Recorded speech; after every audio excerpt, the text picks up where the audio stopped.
Welcome to IsraelNet.tv.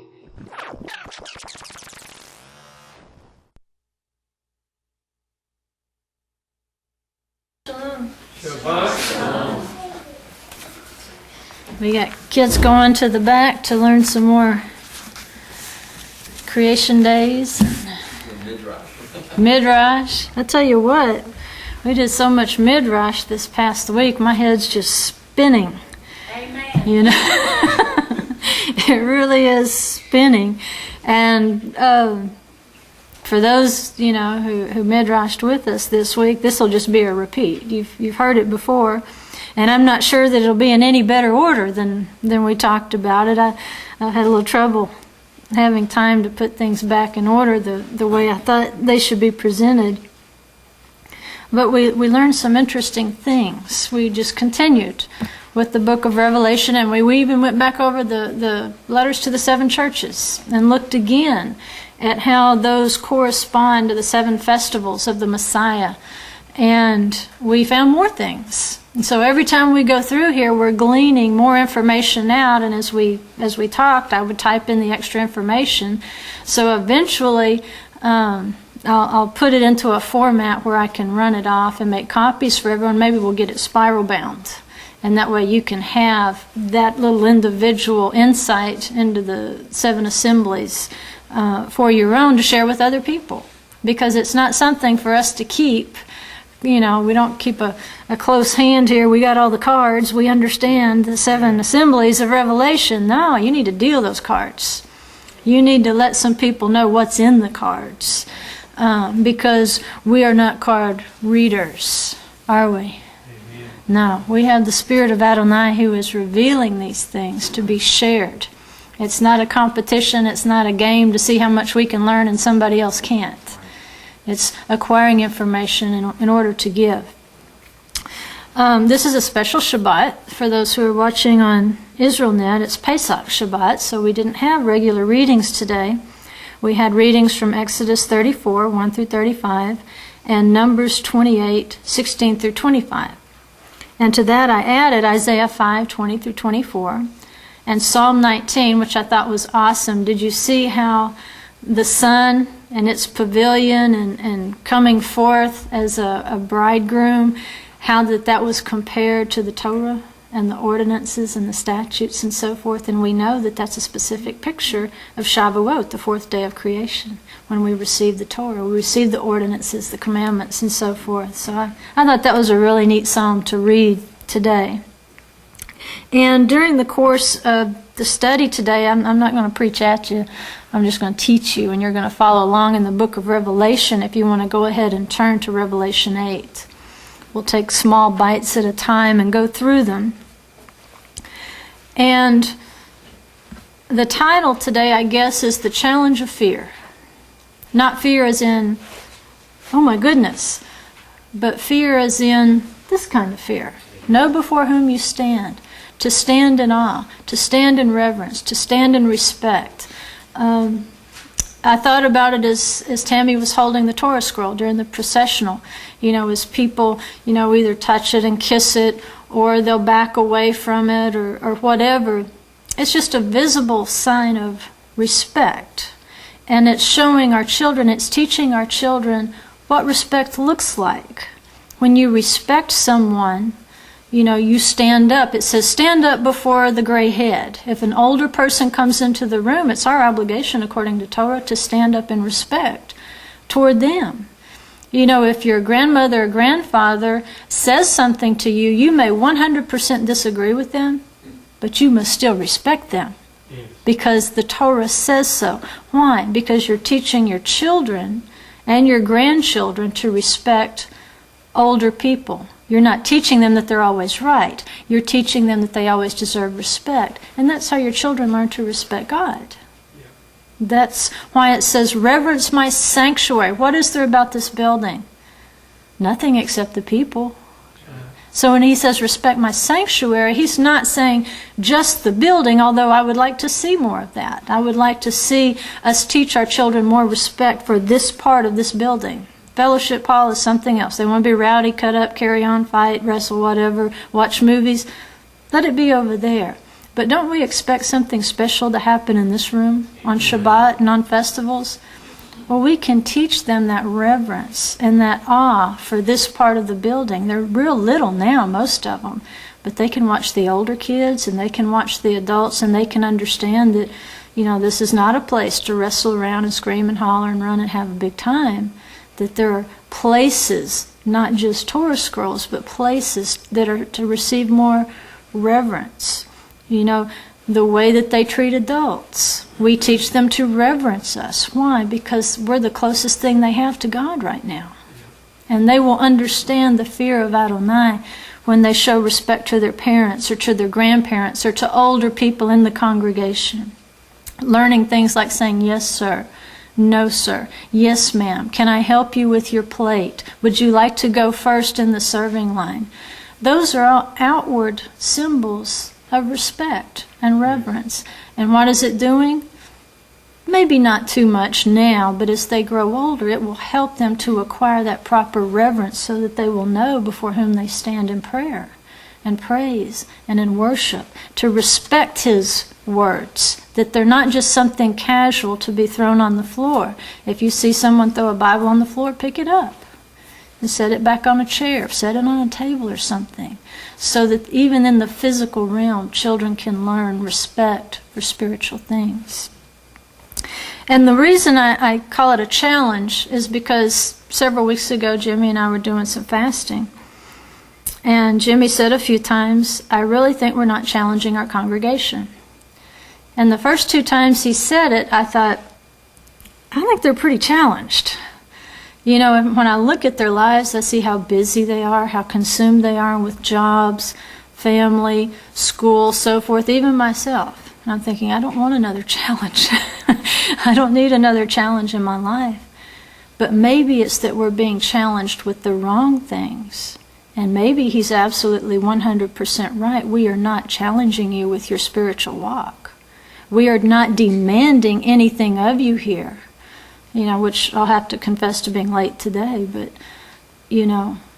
we really do not demand anything from you. We're just glad you're here because we love you. But with that freedom, again, there has to be a reverence and a fear of Adonai. We have to know before whom we stand when we come in here, because this is His sanctuary. These people are His sanctuary. It's not the pew you sit in. It's not the building. It's the people here who are His sanctuary. He dwells among them. And so when we are disrespectful to one another in whatever way, we are not demonstrating any fear at all toward Adonai, because He dwells in the people. Does that make sense? I think our challenge is we do need to acquire a spirit of fear. The spirit of fear, like I said, is not shaking and, terror, unless you're in disobedience, then probably you should. But the yireh, fear, reverence, respect, that is a spirit that illuminates the festival of Sukkot. Now this is a Sabbath, this is a 7, and it's a special Sabbath, it's Pesach Shabbat.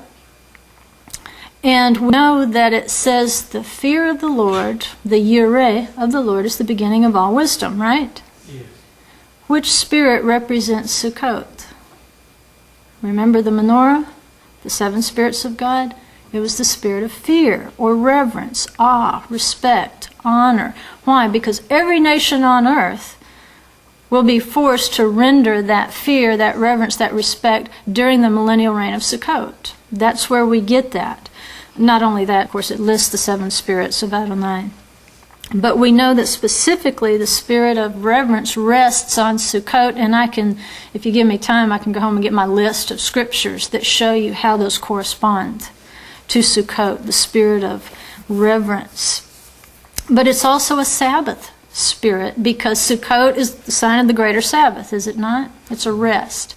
So every Sabbath when we come in here, theoretically, we would have that spirit of reverence on us because we are keeping a Sabbath, a weekly Sabbath. What we know is that the spirit of reverence, if it illuminates Sukkot, then it should also illuminate our weekly Sabbath. It needs to be carried forward. The judgments of Revelation are preceded, remember, by a message to the seven assemblies of Adonai. And remember, it said those festival days were illuminated by a lampstand. It was the menorah of Adonai and the seven spirits of Adonai, it said. That seventh lamp, the seventh festival, represents the spirit of reverence. And again, I'm teaching this in a series. If you're hearing this somehow in isolation from any other message, it won't make a lot of sense. You need to go back at least to the miracle monster, so you'll understand the days of creation and the seven spirits of Adonai and how they correspond. But those judgments that we see in Revelation, we see the lamps, the seven assemblies, the seven trumpets, the seven bowls. It's 7, 7, 7, 7, all through Revelation, is it not? And that is because in Revelation we begin to understand what happens to a world that does not have the fear of Adonai. See, we are, of all people, most blessed, because we have had an opportunity not just to hear about the spirit of reverence, the yireh. We have had an opportunity to obey according, because see, if you fear something, if you respect it, then you do deeds that correspond to that. Whatever you respect is what you're going to feed in your life. So we've had an opportunity to do the deeds of reverence, to keep the festivals, to keep the Moedim. But these festival assemblies, they tell us sometimes the things we should be careful of during specific season festivals. In Revelation, we are going to see what happens to the world or to the nations who do not heed. There will be warnings at Passover to them. There will be warnings at unleavened bread. There will be warnings at first fruit. There will be warnings at Shavuot. There will be warnings at Yom Teruah. There will be warnings at Yom Kippur. And there will yet be warnings at Sukkot. And some will turn and repent and others will not. But what we need to do is of the spirit of fear, of awe, of reverence, so that we are not subject to some of the things that come through the trumpets, that come through the bowls and so forth. If we acquire that now, then we will be of those who have that seal on our foreheads. And it says, don't harm this is it, until we have the sealed ones, and they will be protected. But Revelation is simply predicting the judgments on those who do not fear Adonai or keep his commandments, and the fear of Adonai. That's what it is. It's the beginning of all wisdom. The spirit of fear is the beginning of all wisdom. So it's important to remember the spirit of reverence at Pesach, which corresponds to the spirit of wisdom. If you look at the menorah, that's where wisdom begins, at Pesach. It's the beginning of all things, and every man receives a measure of wisdom. Was taught through respecting father and mother and so forth. But without the humility, see, if you respect something, you're going to be humble before it. You're not going to be proud. You know, if you know before whom you stand, then you will be humble before that one. You will accept what he's telling you to do. You will act upon it. We learn that at Sukkot, but we also need it to carry us through Pesach. Why? Because it's the beginning of wisdom. What wisdom could we possibly have at Pesach without the humility of reverence? You see, every year when you observe Pesach, you have an opportunity to increase in your understanding and your commitment to and your walk in your salvation. That's what Pesach's all about, your salvation, personally. But if you do not have the fear and the reverence, how will you grow in that each year? You won't. Because the fear of the Lord is the beginning of that wisdom. As you walk through it, you don't want to be found short because you take it lightly. Passover should never be taken lightly. And so we're going to go in our journey through those 7 spirits of God. If we have the proper reverence at Pesach, then we will acquire wisdom, chokhmah. And to that we're going to add understanding at unleavened bread, that's bina. And to that we're going to add a spirit of counsel, etzat, the first fruits of the barley. And to that we're going to add power, gevura, between Shavuot and Yom Teruah. And from there we're going to grow into intimate knowledge, da'at, at Yom Kippur. And then we begin the cycle all over again at Sukkot with the spirit of reverence and fear. That's how that works. And we really didn't skip Shavuot. Because remember, Shavuot is the fire, the spirit of Adonai, from which the other 6 spirits and lamps originate in its construction. So we didn't skip it. Shavuot is the receiving of the Torah in fire. And if we are somehow lacking in our spirit of reverence, then we cannot expect to even acquire the growth of wisdom in our salvation as we celebrate Pesach. There has to be that balance. As we travel towards Shavuot, it's time to remember the words of Rabbi Yeshua. Wait in Jerusalem until you receive power from on high. Wait. Wait together. Don't wait individually. Don't wait in your own homes. Don't wait in your own towns. Wait together in Jerusalem until you receive power from on high.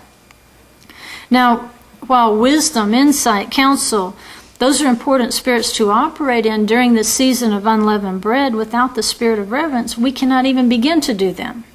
To operate in those good spirits, we have to have the spirit of reverence to operate in those at this season.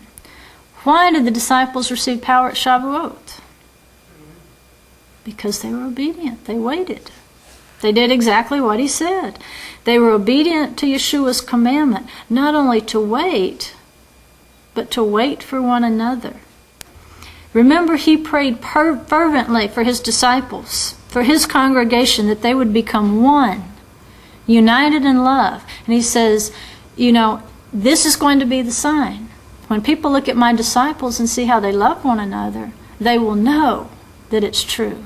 They will know, they will start to develop that hunger for the word, because they will look at these people and see how they love one another and say, I need some of that. That's the sign. Tarrying for one another, waiting for one another, loving for one another. And the period between Pesach and Shavuot would determine whether his prayers on their behalf had been answered. The question was not yet settled.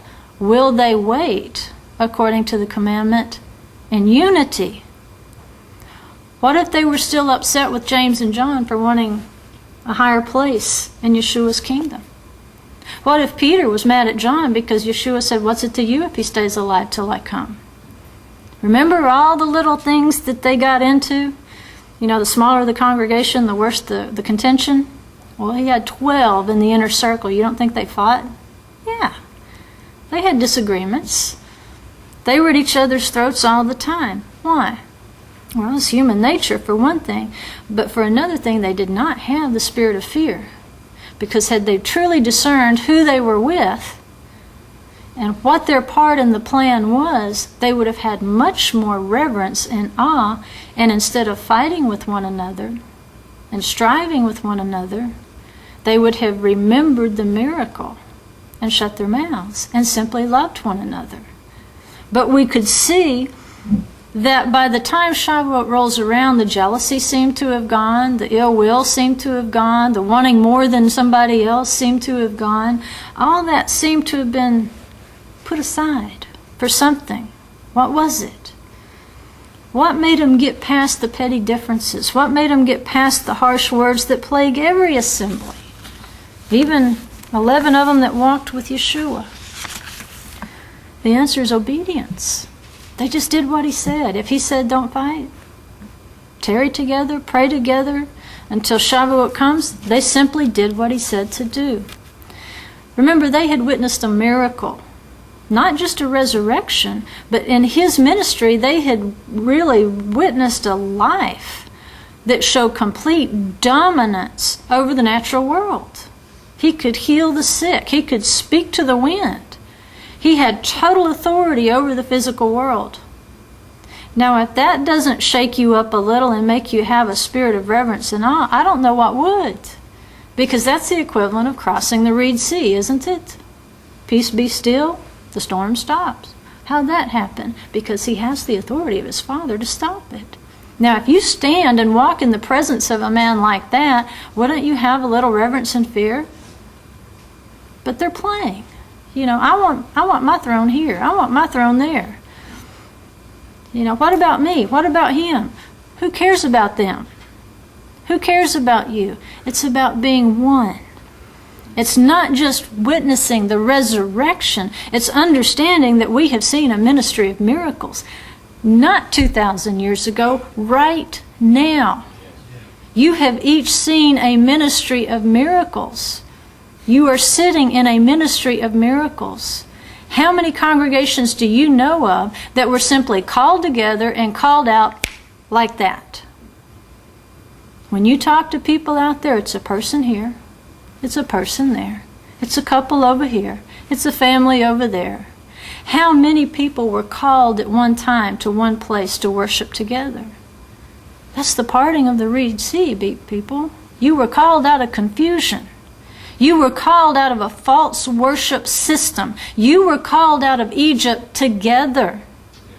Now, some have been added since then. That's fine. They're still part of that original calling. You joined yourself to that calling when you decided to come to the olive branch. Because there's something specific that happens with this group of people. It's a ministry of miracles. And remember, we were filled with reverence. At first, it was all just like being in love for the first time. Remember the butterflies at the first Passover? Wasn't it glorious? But how soon do things degenerate into this? We don't know how to leave people alone. And it was the same way with the Israelites. We're just walking through history again. That's all we're doing. It's not uncommon. It's not unexpected. Why? Because no sooner had the clang of Miriam's tambourine died down in the wilderness than the next day they start complaining of bitter water. They came to Marah and said, "Oh, the water's bitter. Make it better." Well, how can he make it better? Maybe their attitude would have made it better. Maybe they wouldn't have had to stop at that test and experience it. Their grumbling testified of their short memories. He gave them miracles, and all they could complain about was, "Today I woke up and the water didn't taste good. I don't like this water. Can't we have bottled water?" I prefer bottled water, but that's okay. It was part of the test. But when you begin to grumble so soon after seeing a great miracle, and we've each seen miracles in our lives, we've been called out of something. None of us grew up this way. If you did, stand up. You grew up observing the Torah and understanding every bit of it in the light of Messiah Yeshua, and you arrived before you ever arrived. Nobody. See, he called us out of chaos. He called us forth at the creation. He divided the waters from the waters. And he let the dry land appear. And our problem is, apparently, with the waters sometimes. It's bitter. We're not sure how to act as we head towards Shavuot. But short memories, we forget the miracles so quickly when things don't go our way. Why? Because we have not developed genuine reverence. We have not developed genuine awe and respect of the Holy One. Or we would respect one another more. This congregation, yes, has seen a miracle. They have seen the parting of the Red Sea. This congregation was formed from chaos. Yet our memories are short, and we're so quick to grumble against one another. And we have not developed a spirit of fear. We have not developed a true reverence of the Mighty One who delivered us from those false worship systems. Nothing against the people who are still there. They're living according to the light that they have, right? In the beginning, there was light. Yes. And that light shone in a dark place. And if that's all the light you have, walk in it. But if you understand what Shavuot is and why the sun and the moon and the stars were placed in the heavens on the fourth day of creation, then you have a little more light and you need to walk in it. And you need to have a spirit of reverence to walk in it. You need to appreciate the fact that you were not living on the first day of creation, with a little bit of light shining in a dark place. But what if this year we could learn that lesson of unity between Pesach and Shavuot? What if we feared Adonai more than we feared people and their words? Yeah. What if we feared Adonai more than we feared people and their words and what they thought about us? Doesn't that pretty much boil it down to most things that go wrong? What if we feared Adonai more than we feared people and their words and what they thought about us? What if we feared Adonai more than the tests that He's designed for us? Why do we end up fearing the test more than Him? He's in charge of it. He put it there. What if we really did learn to pray and to praise together in unity and brotherly love between Pesach and Shavuot? What if we did like the disciples did and just put all the personal stuff aside and praised and worshiped and prayed together? And we waited for one another until Shavuot. Waiting means I feel like I'm this far ahead of that person, but I'm going to wait for them. They may not know what I know, but I'm going to wait for them, and I'm not going to sit up here and criticize them because they don't have all the understanding I do. You know what? Because we all think we're that far ahead of everybody else. Everybody in here at one point has thought you had more light in some area than so-and-so over here, and you really wish they'd live up to it. You know what? The Holy Spirit says shut up and wait for them. And you might find out that you're the one catching up to them. Isn't that the way it happens sometimes? We thought we knew, but we didn't know. And we didn't have a spirit of reverence that kept that mouth shut long enough to let them catch us or to let us catch them. Because then we had to eat some crow. They knew more than we thought they did. It's waiting for one another. What if we could acquire this between Pesach and Shavuot? As we counted the Omer, what if we learned to wait for one another? Do you know this building couldn't contain all the souls that would pack in here if we acquired it? What if we got 3,000 souls in one day? What would we do with them? But that's the power of unity and reverence toward Adonai. Where can we acquire it? Let's say we say, okay, we're all going to get together and we're all going to learn how to wait for one another. We're going to acquire the spirit of reverence that's the beginning of wisdom that helps us to even understand our salvation. Where can we find this key to learning the lessons of our Moedim? You can find it in Ecclesiastes 12:11 through 14. That's the key. That's going to open it up for you. That wisdom in Ecclesiastes, in Hebrew it's Kohelet. That means the preacher. The Kahal is the assembly, right? It's the assembly of the Moedim. It's the congregation. And so the Kohelet is that preacher of the assembly or a festival assembly. It can refer to either one. Do you know which festival we normally read Kohelet at?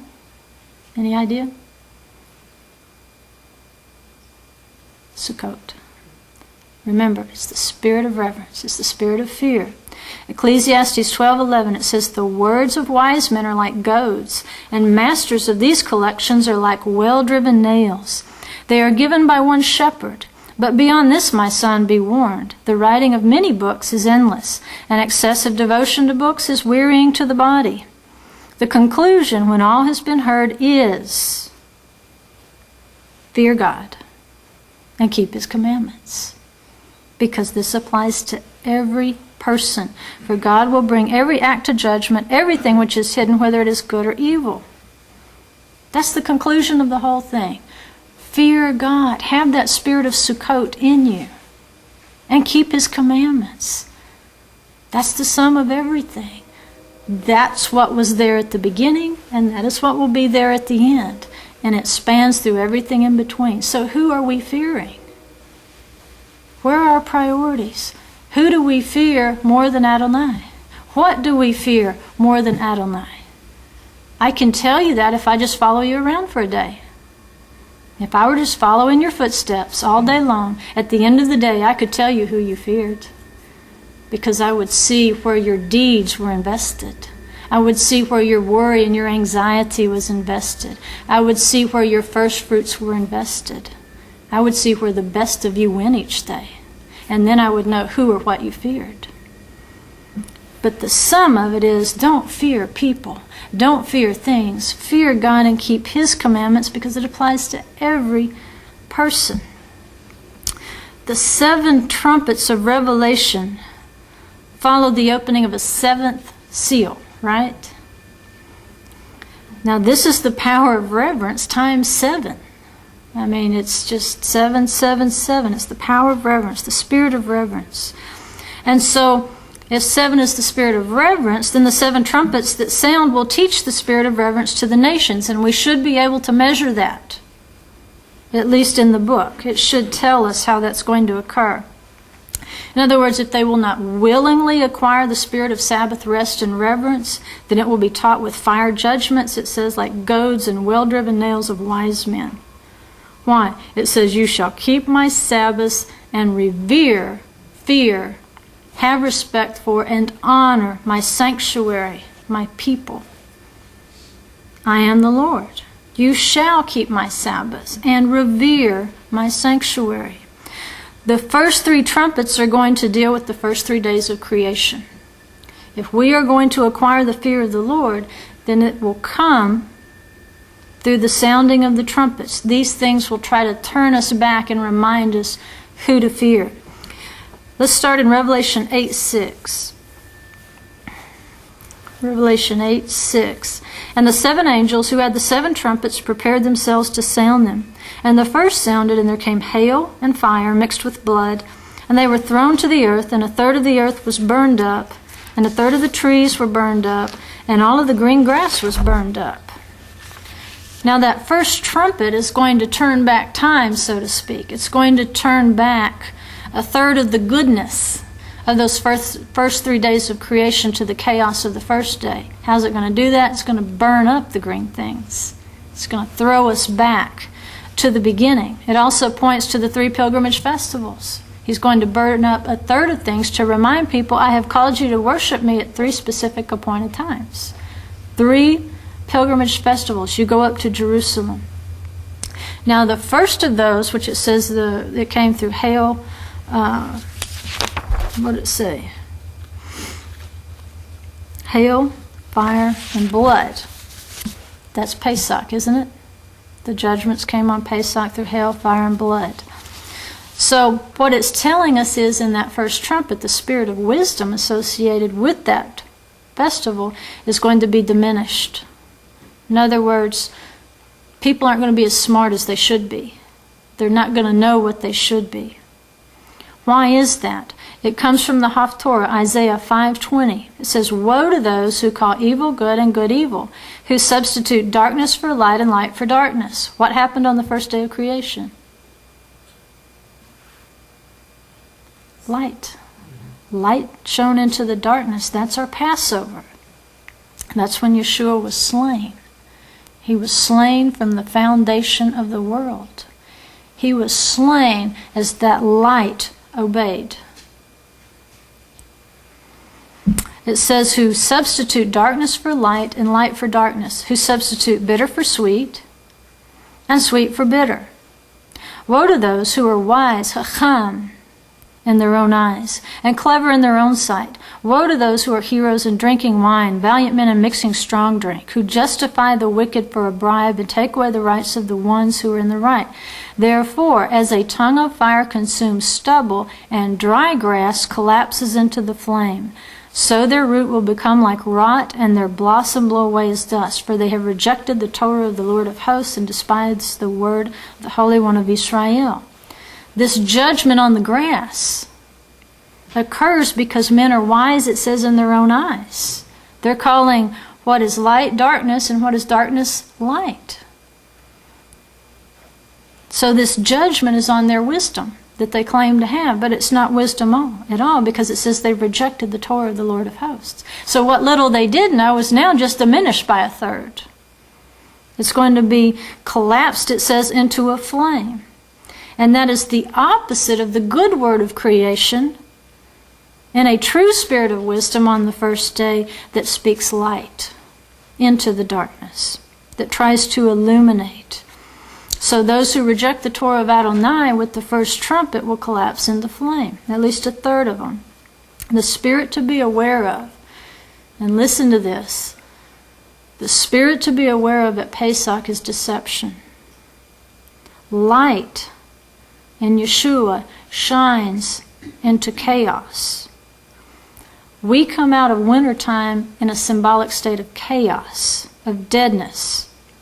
But at Pesach, he begins to call us forth. In the spring, he begins to call us forth.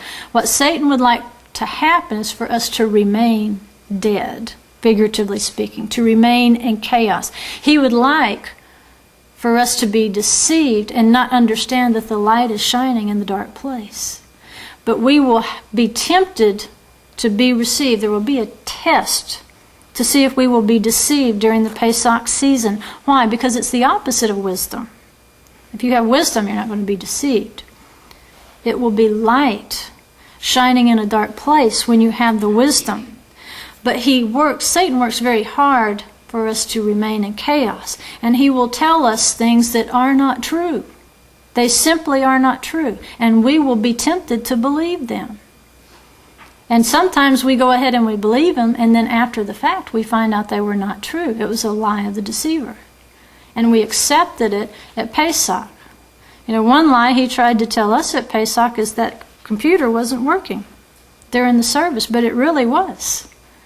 It was working just the way it was supposed to. A lie he tried to tell one of the kids is that she was afraid. She's not afraid.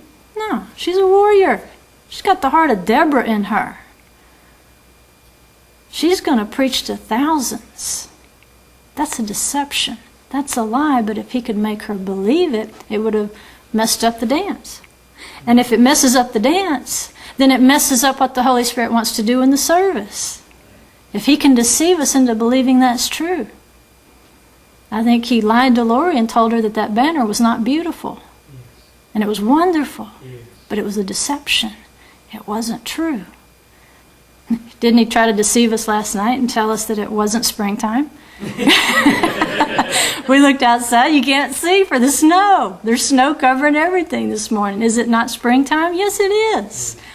But he will throw things out of season to us to try to keep us in chaos and to try to keep us from experiencing the freedom that we were meant to experience at Pesach.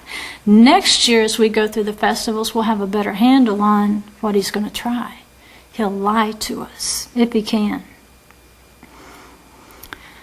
The next trumpet is in Revelation 8:8. And it says, the second angel sounded, and something like a great mountain burning with fire was thrown into the sea. And a third of the sea became blood. And a third of the creatures which were in the sea had life died, and a third of the ships were destroyed. Now, that second trumpet is absolutely fed by Shavuot fire. Each of these judgments is going to be fed by Shavuot fire. If you'll notice, it might be different manifestations, but it's fire. The mountain of the Torah is that great mountain burning with fire, and it's cast into the sea, which symbolically is the Sea of Nations, right? That's what the sea represents in Scripture. And it says a third of the sea became blood, a third of the creatures which were in the sea and had life died, and a third of the ships were destroyed. That's another teaching. But the mountain of the Torah is actually going to roll back that second day of creation when the waters were divided. It's going to affect the spirit of understanding. The understanding that is in the earth is going to be diminished by 1/3. If we thought it was bad before, it's going to be diminished again by 1/3. And we'll keep moving on because we don't have time to really go through everything. The third trumpet, Revelation 8:10. And the third angel sounded, and a great star fell from heaven, burning like a torch. And it fell on a third of the rivers and on the springs of waters, and the name of the star is called Wormwood. And a third of the waters became wormwood. and many men died from the waters because they were made bitter. Third trumpet, third day of creation was the gathering of the waters, right? We had the appearance of dry land and the seed-bearing plants and trees. Now the trees, the Eitzim, correspond to the spirit of Eitzah, the spirit of counsel. With the third trumpet, what we see is that the bitter herbs of Passover are in the waters for those who refuse the Passover lamb. That's what made the water bitter. It was because they forgot to have that spirit of reverence for the Passover lamb. And again, it says that it destroys a third. Again, alluding to the destruction caused by those who refuse the appointed season of unleavened bread. Is this trumpet judgment justified? Is there any basis in Scripture why people could be judged for not eating the bitter herbs with the Passover lamb? Yes, Numbers 9:11 says, "In the second month, on the 14th day at twilight, they shall observe it. They shall eat it with unleavened bread and bitter herbs. They shall leave none of it until morning, nor break a bone of it. According to all the statute of the Passover, they shall observe it. But the man who is clean and not on a journey and yet neglects to observe the Passover, that person shall then be cut off from his people, for he did not present the offering of the Lord at its appointed time." So yes, that trumpet judgment is absolutely justified because we are told to eat the bitter herbs with the unleavened bread. If we will not observe his Passover, then it says we're cut off. That trumpet is justified. And we know that Israel was tested according to that spirit of counsel. Eitzah, right after Pharaoh's army was destroyed on the third day of creation, remember, he was rolled back into chaos. The waters rolled right back over him. It says in Exodus 15:22, "Then Moses led Israel from the Red Sea, and they went out into the wilderness of Shur, and they went 3 days into the wilderness." Wisdom, understanding, counsel. The third day. And they found no water. And see, that's really kind of a deception because on the third day, he divides the water from the dry land. It was there. And when they came to Marah, they could not drink the waters of Marah, for they were bitter. Therefore it was named Marah, and we eat maror at Passover. So the people grumbled at Moses, saying, "What shall we drink?" Then he cried out to the Lord, and the Lord showed him a tree, an eitz. And he threw it into the waters, and the waters became sweet. There he made for them a statute and regulation, and there he tested them. And he said, "If you will give earnest heed to the voice of the Lord your God, and do what is right in his sight, and give ear to his commandments, and keep all his statutes, I will put none of the diseases on you, which I have put on the Egyptians. For I, the Lord, am your healer." Then they came to Elim, where there were 12 springs of water and 70 date palms, and they camped there beside the waters. They were that close. Had they just waited, had they just been patient, had they had a spirit of fear, a spirit of reverence for what they had just seen, they would not have complained so bitterly. But that spirit of counsel, Eitzah, was contained in that tree, that physical tree. Moses goes and takes this tree and throws it into the waters. And so you've not even learned the lesson of the third day, have you? You've not even learned the spirit of counsel. You have not learned how to be humble before Adonai. This humility is necessary if we're ever going to progress over to Shavuot. If we start grumbling on the third day because the water doesn't taste good, it's not to our liking, then we don't have the spirit of counsel. We can pray, and he will go to the tree, and he will take some words from that tree and throw them into the water and make it sweet. It will be good for us if we will be patient. We have to desist from grumbling. We have to prepare our soil for the seed of the tree of counsel. It's the ability to accept advice during a test, during which the waters may be bitter. That's the spirit of counsel. We cannot be forgetful of the miracles we've just seen. Had they not grumbled, they would come to Elim in a true spirit of counsel, represented by 12 springs of water, 1 for each tribe, and 70 date palm eitzim, trees. And that's enough for each tribe to have 5 books of the Torah. patience characterizes the spirit of counsel. Thus the Master's instructions to his disciples to wait in Jerusalem from Pesach to Shavuot. To wait. That's the spirit of counsel. To give grace to one another. Wait for one another. Don't begin complaining at the first sign of bitterness. Don't take that bitterness inside of you. Make it sweet with the tree of life. And he will bring you to 12 springs of water and 70 date palm trees.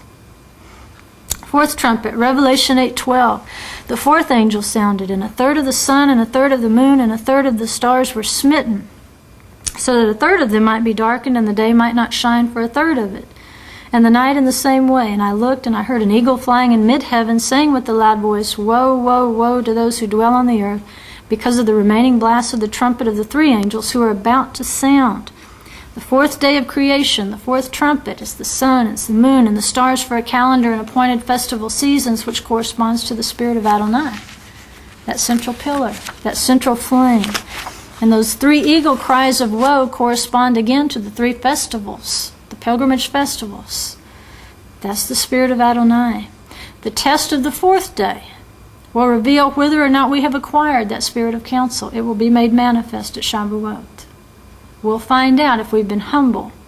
We will find out if we have a spirit of reverence. We will find out if we have been patient with one another and revered the sanctuary, the people. See, when Moshe disappeared on the mountain, the Israelites failed the test. They still didn't have the spirit of counsel. They still could not wait. He's going to be back. Could they not remember everything that happened thus far? But no, they forgot again. We're forgetful people. How many fell into idolatry because there was no real reverence of Adonai? They had just got through singing Mikamoka at the Reed Sea, hadn't they? Who is like thee, O Lord? Maybe this golden calf. How quick did they turn? How soon do we forget the miracles that he's done for us? We can sing Mikamoka and walk out of here and just start grumbling and carrying on and being attracted back to things of the world. That's how fast it happens, unless we acquire the spirit of reverence. And that spirit of Adonai, which manifests itself in Shavuot, points directly to the Moedim, to the creation of the sun, the moon, and the stars, to rule the Moedim on the fourth day. And so on Shavuot, what we have to be aware of is that there will be temptation to forget the appointed time of Shavuot. That's the hardest one to keep, because we don't know really what it's for until this year. Now we understand it's fueling everything, every festival. The fire of Shavuot is going out. The spirit of Adonai is going out. It's feeding the spirit of wisdom. It's feeding the spirit of insight. It's feeding the spirit of counsel. It is feeding the spirit of power. It's feeding the spirit of knowledge. It's feeding the spirit of reverence. If we want reverence, then we have to prepare for Shavuot. If we want wisdom, we have to prepare for Shavuot. It's right there in the middle. As you camp, so shall your journey be at Shavuot. Whatever you join yourself to at Shavuot, that's your congregation for the coming year. Physically, spiritually, I don't care. Whatever your heart is joined to, this coming Shavuot will determine your coming year. Last year, the kids started saying that as we camp, so shall our journey be. Has that not been true? Yes. Has the fire not fallen? They prepared back at Shavuot. They received it with a pure heart. And now it's starting to show that that seed fell on good ground. And they are beginning to move in the seven spirits of God. And this Shavuot, they will be even more prepared. And even more seed will be sown. And even more fruit will be brought forth. The challenge to us is, will we receive it in the same spirit? Are we willing to say, as we camp, so shall our journey be? What is the sign of Shavuot? The Moedim. We're going to be tempted to take part in divisions. Not everybody was involved in the idolatry. Some more than others, right? But there had to be a separation. There had to be a division in the congregation to figure out who was for the spirit of Adonai and who was for this calf. That's something to be aware of. Be aware of attachment to old ways of idolatry during that season. Impatience and division will strip away any possibility of power from on high at Shavuot. At the sounding of that fourth trumpet, whatever you have joined yourself to is your congregation. And I'll show you that here in a second when we get down to the seventh trumpet. Fifth trumpet, Revelation 9:1. A fifth angel sounded, and I saw a star from heaven which had fallen to the earth, and the key of the bottomless pit was given to him. And he opened the bottomless pit, and smoke went up out of the pit like the smoke of a great furnace. It's still fire burning out of the central pillar, Shavuot. And the sun and the air were darkened by the smoke of the pit. And, well, there's your understanding of the Moedim is about to be darkened. And out of the smoke came forth locusts. Locusts are flying creatures of the fifth day upon the earth, and power. Remember, the fifth day is the day of power. This is the fifth trumpet. Power was given to them. As the scorpions of the earth have power, and they were told that they should not hurt the grass of the earth, that's important, nor any green thing, nor any tree, but only the men who do not have the seal of God on their foreheads. And as we move on down, it'll say, and the sound of their wings was like the sound of chariots, of many horses rushing to battle. And they have tails like scorpions and stings, and in their tails is their power to hurt men for 5 months. They have as king over them the angel of the abyss. His name in Hebrew is Abaddon, and in Greek he has the name Apollyon. That's the fifth day. That's the spirit of power. Remember the birds and the winged creatures that fly, going with the spirits. That fifth trumpet, it says, does not harm any creation on the third day. It says, don't hurt the green grass, don't hurt the trees. Those are creations of the third day. It only has the power to hurt the men created on the sixth day if they don't have the seal of God on their foreheads. That fifth day, that day of flying spirits, flying birds, that's the day of blowing and the resurrection power of Yom Teruah. You see, by Yom Teruah, it's already set. At Shavuot, you're going to be sealed. But you're not going to be harmed during that Pesach season leading up to it, if that makes sense to you right there, because he says, don't harm them if they have the seal of God in their foreheads. At Yom Teruah, it's already there, if you understand. And he says, looking back, don't hurt the green things. You may not have that seal at Passover, unleavened bread, and first fruits of the barley, but by Shavuot you will be sealed. These creatures of the fifth trumpet are also flying creatures and spirits whose wings were like the sound of many chariots. Remember, Shavuot is seen as like the middle, the fire of a chariot. But you've got Sukkot out here, and you've got Pesach over here with the chariot wheels, the Samech. So we know where this thing is being fed from. It's being fed from the fourth day. And this is a spirit of power that to those who understand the day of blowing, to us it's mercy. It's nothing to be afraid of. It's mercy. Remember, it's like a dove returning to the lattice. You know, these doves know how to return home. But to the disobedient, it's 5 months of flying satanic torment. I don't want to be on that crew. You know, apart from the power of the Holy Spirit, we are under the control of an unholy spirit. You know, it's one or the other. It's not halfway by the time these trumpets are blowing. So the trumpet blows to awaken all who have fallen asleep in sin. And then obviously you have 10 days of judgment and awe when men are called to repent. Even though many of them, like Pharaoh, won't repent at all.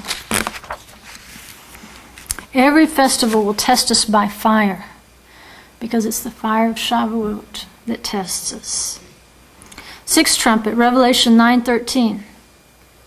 And the sixth angel sounded, and I heard a voice from the four horns of the golden altar which is before God, one saying to the sixth angel who had the trumpet, release the four angels who are bound at the great river Euphrates. It goes on to talk about how they had been prepared for the hour and the day and the month and the year. That's Yom Kippur, the sixth trumpet. And it goes on and explains what these messengers of death and destruction look like. Out of their mouths proceed fire and smoke and brimstone. There's your fire of Shavuot again. Another third of mankind is killed by these three plagues, by the fire and the smoke and the brimstone which proceeded out of their mouths. For the power of the horses is in their mouths and their tails. And this is interesting. For their tails are like serpents and have heads, and with them they do harm. And the rest of mankind who were not killed by these plagues did not repent of the works of their hands, so as not to worship demons and idols of gold and silver and brass and stone and wood. Serpents with heads have the power to do harm. Do y'all remember when we studied what a curse was? A ruler? Something with two heads.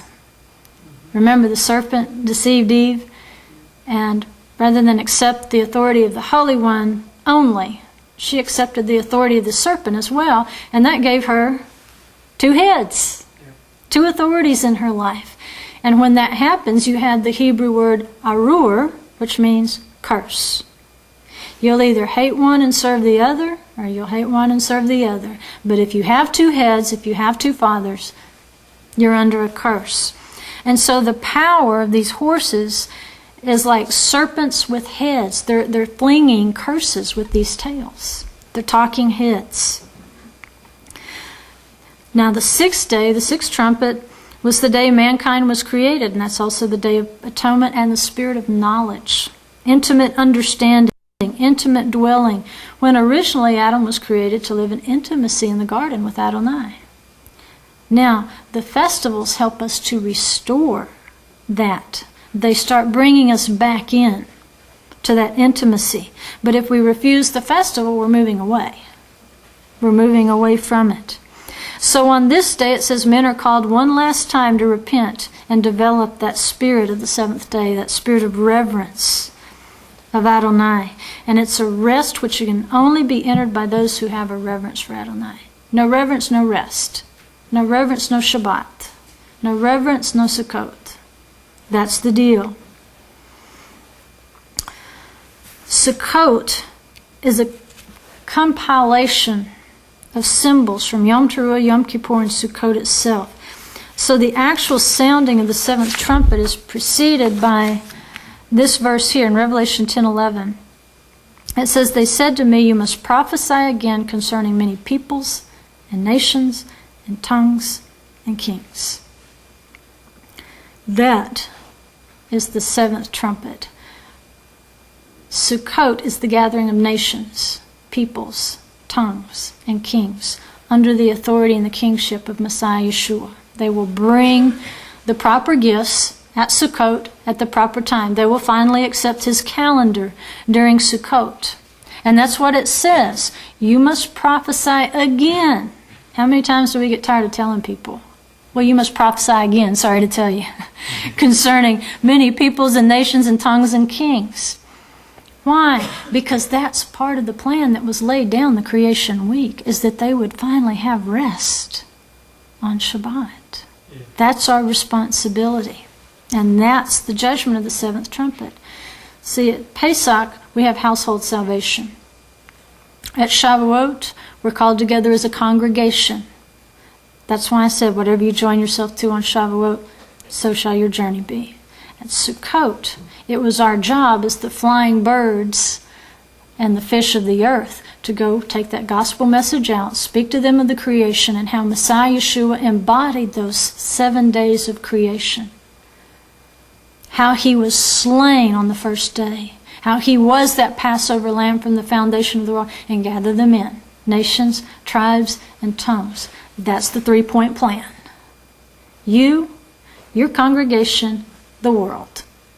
Not such a great leap, is it? Shavuot, Sukkot, just us, everybody.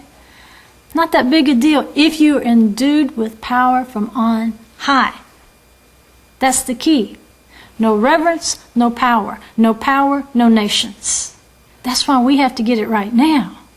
We have to get this humility and reverence right now, or we will never receive the power that is necessary for even ourselves to be sustained, much less start prophesying to nations, tribes, and tongues and kings. In Revelation 11:9 it says, "And those from the peoples and the tribes and the tongues and the nations," referring to the prophets, the two prophets, "will look at their dead bodies for 3.5 days, and will not permit their dead bodies to be laid in the tomb. And those who dwell on the earth will rejoice over them and make merry, and they will send gifts to one another, because these two prophets tormented those who dwell on the earth." Don't the Torah and the prophets torment people who don't want to be obedient? And they're happy. "But after 3.5 days, the breath of life of God came into them, and they stood on their feet, and great fear fell on those who were beholding them." Finally, they have a spirit of fear. "And they heard a loud voice from heaven saying to them, 'Come up here.' And they went up to heaven in the cloud, that's a big difference there, in the cloud. And their enemies beheld them. And in that hour there was a great earthquake, and 1/10 of the city fell, and 7,000 people were killed in the earthquake, and the rest were terrified and gave glory to the God of heaven." Finally, the nations develop a spirit of reverence because they see the Torah and the prophets resurrected, brought back to life with Yeshua, the cloud. That seventh day, that seventh trumpet is going to bring on a spirit of fear or reverence. That doesn't mean everybody in every nation finally gave glory to God, but many did. Many will see that and give Him the glory. In fact, 1/10 of the city fell. What is that? It's a tithe of Sukkot. An earthquake is how the Eretz relieves distress or tribulation. If a day with Adonai is 1,000 years, 1,000 years is a day, then the tithe of 7,000 people corresponds to the 7 days of the festivals. He took his 10th out of Jerusalem. Revelation 11:18 says, "And the nations were enraged, and your wrath came, and the time came for the dead to be judged. And the time came to give their reward to your bondservants, the prophets, and to the saints, and to those who fear your name, the small and the great, and to destroy those who destroy the earth. And the temple of God, which is in heaven, was open, and the ark of the covenant appeared in his temple. And there were flashes of lightning, and sounds and peals of thunder, and an earthquake, and a great hailstorm." You can run around looking for the ark of the covenant all you want. I'm looking for the one in heaven to be revealed, because he's alive. He's not made with men's hands. He was fashioned with the hand of his Father. He is our salvation. He is our testimony. The ark of the testimony is going to be revealed with flashes of lightning and sounds and peals of thunder, an earthquake, a hailstorm. It's all going to come loose when that ark is revealed. And so while Sukkot to the obedient is the reward of rejoicing, we'll rejoice in the grain and the wine and the oil from the wine press, from the threshing floor, from the oil presses. But to the disobedient, what we see is that it is about to be the grapes of wrath. It's not going to be pretty. All they need is a spirit of fear. That's it. That's all we need, because if we have a spirit of fear, we will be obedient. And we will begin that journey. Revelation 12 says the great dragon was thrown down, and this is a key. The great dragon was thrown down, the serpent of old, who is called the devil and Satan, who deceives the whole world. He started out at Passover trying to deceive the world. And he was thrown down to the earth, and his angels were thrown down with him. And I heard a loud voice in heaven saying, "Now the salvation, Pesach, and the power, Shavuot, and the kingdom, Sukkot, of our God, and the authority of his Christ have come. For the accuser of our brethren has been thrown down, who accuses them before our God day and night." Why? Why are they finally thrown down? Why can he no longer accuse us? They overcame him because of the blood of the Lamb and because of the word of their testimony, and they did not love their life, even to death. To willingly keep the pilgrimage festivals is to throw down the accuser of the brethren. By keeping Pesach, we welcome salvation. By keeping Shavuot, we receive power. And by keeping Sukkot, we acknowledge with total reverence the kingdom of our God and the authority of his anointed one, Messiah Yeshua. As long as we fail to keep the festivals willingly, out of love, Satan still has the power to accuse us before the throne.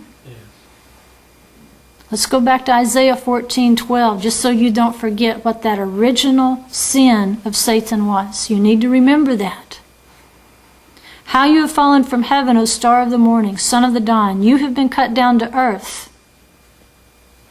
You who have weakened the nations. But you said in your heart, I will ascend to heaven. I will raise my throne above the stars of God. What do the stars of God witness to on the fourth day? His calendar, his Moedim, the sun and the moon. And I will sit on the mount of the assembly, the Moedim in Hebrew.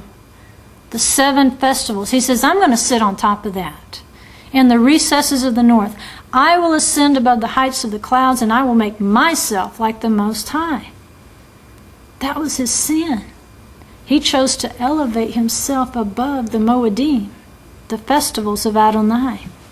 We will overcome the accuser by the blood of the Passover lamb that was laid down for us on the first day of creation, when light separated from darkness, by the word of the testimony that was given to us at Shavuot, and by the bringing the sacrifice of firstfruits, our own lives at Sukkot.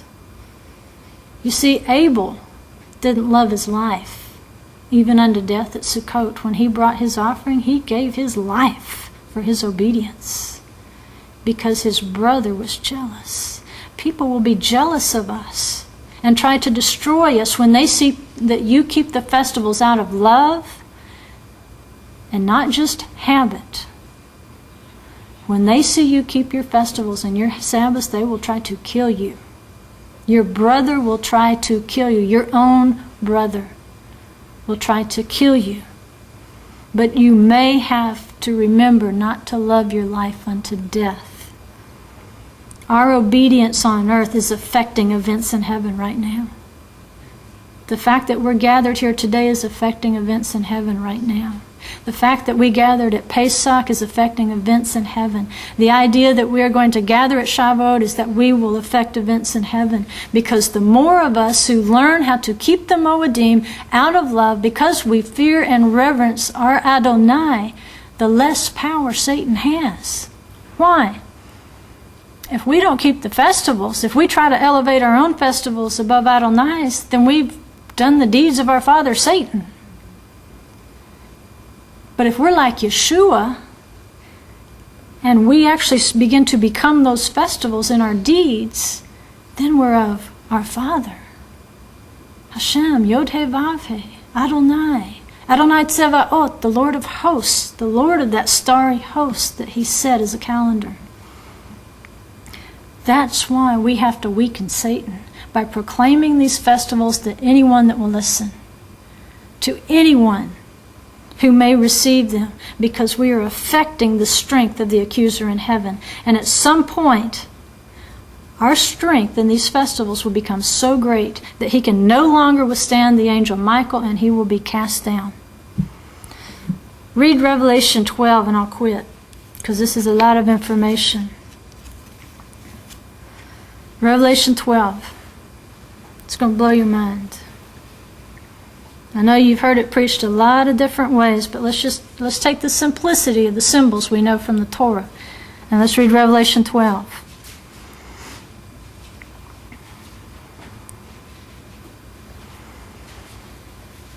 And a great sign appeared in heaven. A great sign. A woman clothed with the sun, the moon under her feet, and on her head a crown of 12 stars. What is that? It's Israel doing what? Exactly. Observing the Moedim, the sun, the moon, and 12 stars, 12 tribes. And you're either in the 12 or you're not. You know, there's no other gate for you to get in. You have to go in with the 12, right? You have to join yourself to the tribes of Israel in covenant. You have been brought near to the covenants. You who once were afar off have been brought near. So you are one of those 12 stars. I don't know which one, but you were one.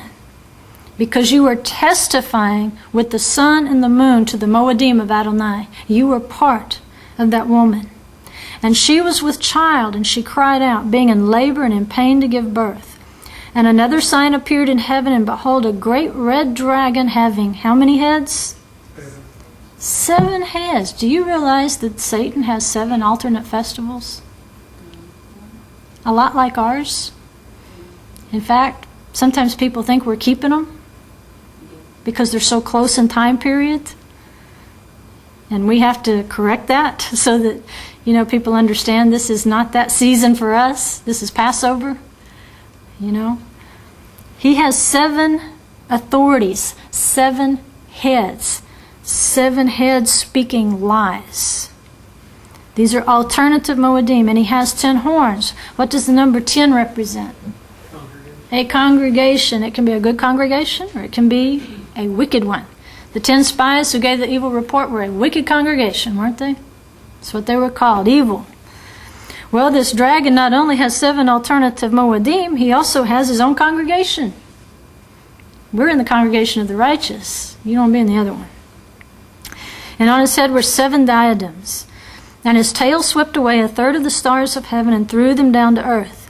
And the dragon stood before the woman who was about to give birth, so that when she gave birth, he might devour her child. Why? Because when Yeshua was born, he knew that he would embody the Moedim of the creation, that he would try to restore in heaven and on earth what Satan tried to mess up. See, that's what he did. He tried to ascend his throne above the mountain of the Moedim. So when this Messiah came, his job would be to rectify that instead he would embody perfect obedience to the Moedim in the assembly. That's why Satan didn't want him to be born. And she gave birth to a son, a male child, who is to rule all the nations with a rod of iron. Why? Because if you won't go willingly, it says that he will enforce submission to the calendar of Adonai. He will use famine. He will use a rod of iron to enforce the Moedim to the point where at Sukkot, either you come or you're pretty much going to go thirsty the next year. And her child was caught up to God and to his throne. Why? Because the throne is what Satan tried to elevate himself above. So instead, Yeshua submits himself to that throne on the mountain of the Moedim instead of trying to elevate himself above it. He's in perfect submission. Perfect submission. And the woman fled into the wilderness, where she had a place prepared by God, so that there she might be nourished for 1,260 days. And there was war in heaven, Michael and his angels waging war with the dragon. And the dragon and his angels waged war, and they were not strong enough.